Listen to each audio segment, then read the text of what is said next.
Hi. Thought today is a Sunday, so I have nothing to do. So I thought I'll make a short video on my thoughts on the Samsung Galaxy Note 10 Plus.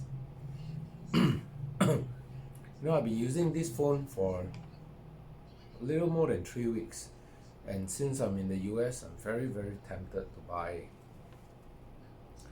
iPhone 11 Pro. But for the last 3 weeks, I have no reason. I cannot find a good reason to buy an iPhone 11 Pro. Yes, this thing has got its ups and downs, but I really cannot find a reason to buy an iPhone 11 Pro. Well, aside from the plus point that it's gonna save me a lot of money if I don't buy it, and gonna have to pay my cards if I buy it. But anyway, I cannot find a reason. I mean, that's beside the point. I cannot find a reason to buy the 11 Pro. I was in Manhattan Village just now, and I was trying to go and see the Apple iPhone 11 Pro, and there was like a long queue, people waiting. So I just sat out, as if in American malls they have so fast to sit, and I saw a lot of people that are using iPhones. But then again, in my trip here for the last 2.5 weeks, there's also a lot of people using Samsung. iPhone is not, Huawei is not available here, so a lot of people are either using Samsung or using iPhone. I haven't seen anybody using Galaxy Note. I never noticed the S8, S9, those kind of phones. But the Galaxy Note, not. I don't see a lot of people using it. But anyway, I still find it's very useful. So here's my thoughts.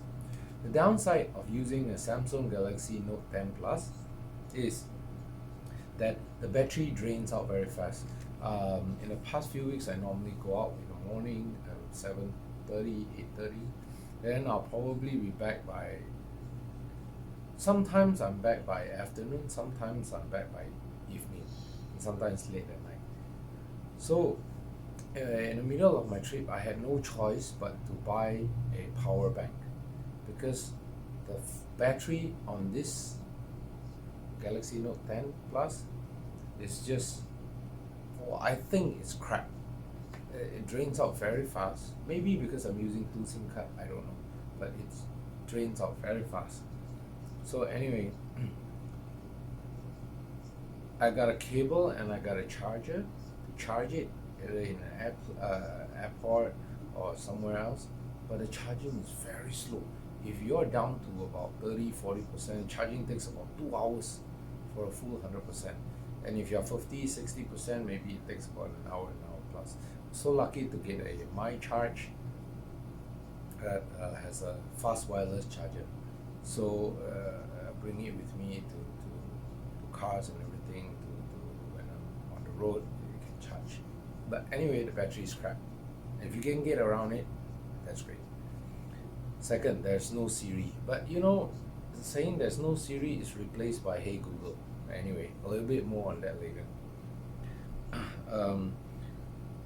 Contacts. I did had trouble a couple of days ago when I was using Samsung Note 10 Plus, and I was trying to find a few contacts. I've been making a lot of phone calls, doing some work, some business, and I found that there's a lot of contacts that I left on my iCloud. Well, that's because I've been using iPhone for the last 4-5 years.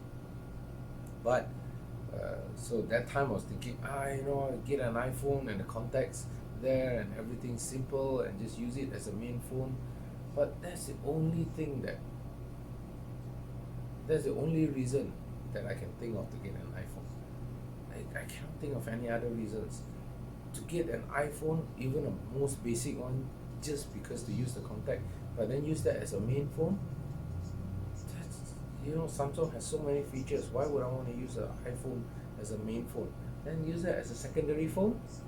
I thought, secondary phone? Yeah, but I don't want to carry two phones. I mean, this phone has two SIM card compartments. Why do I want to carry two phones?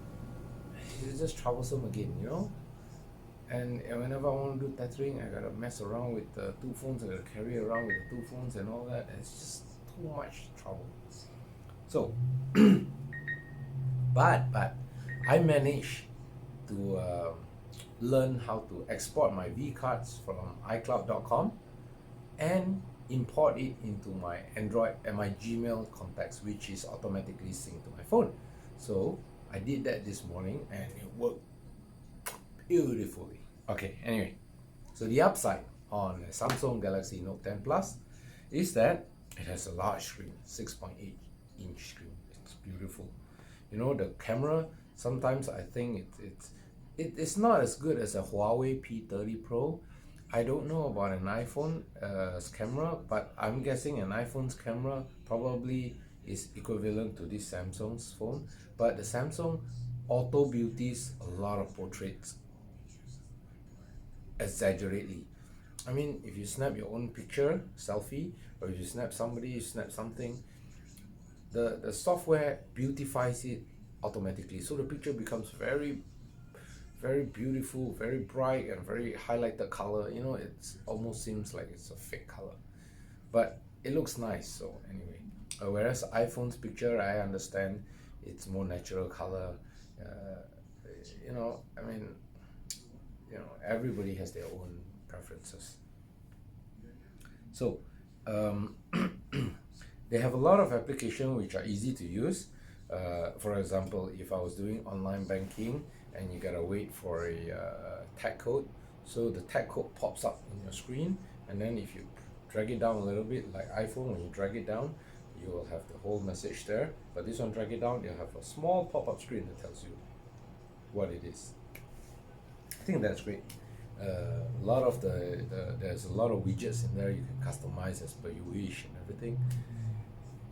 You know, it's great to watch YouTube and Netflix. I mean, watching YouTube on the Samsung Galaxy Note 10 Plus is wonderful, and you can drag, and the whole screen is like a flat screen. For those who have seen a Samsung TV, a Samsung flat screen TV, it's exactly like that. It's just beautiful.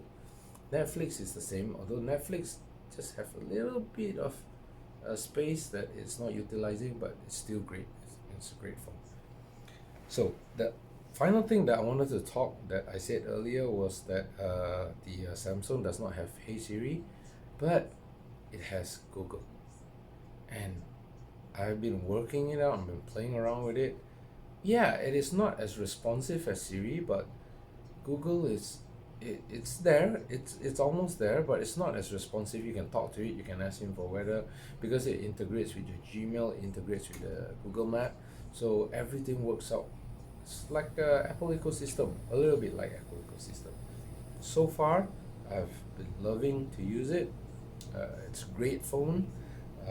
I really cannot find any reason to buy an iPhone 11 Pro, because an iPhone, for me, I think that it is just a phone with apps supporting it, and that's about it. Whereas this one, it's like a mini computer. It's like a mini computer, and you can play around with it. There's download files, and you can dig around in the phone with it. You can customize with it, and it doesn't feel like the phone is depending on the app.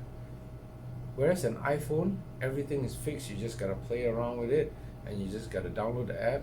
I think most of it with an iPhone is that without internet connection, you practically won't be able to use the phone. But with Samsung, you can do a little bit more because it's customizable. It has a lot of accessible downloaded files that you can access it. The screen's big, you can read books on it, whatever you want to do. But hey, someone once said to me, you can do what you want. I mean, the American way, you can do what you want, and this is what you want to do, this is what you like, even though nobody does it. It's you, man. That's your opinion. This is what you want.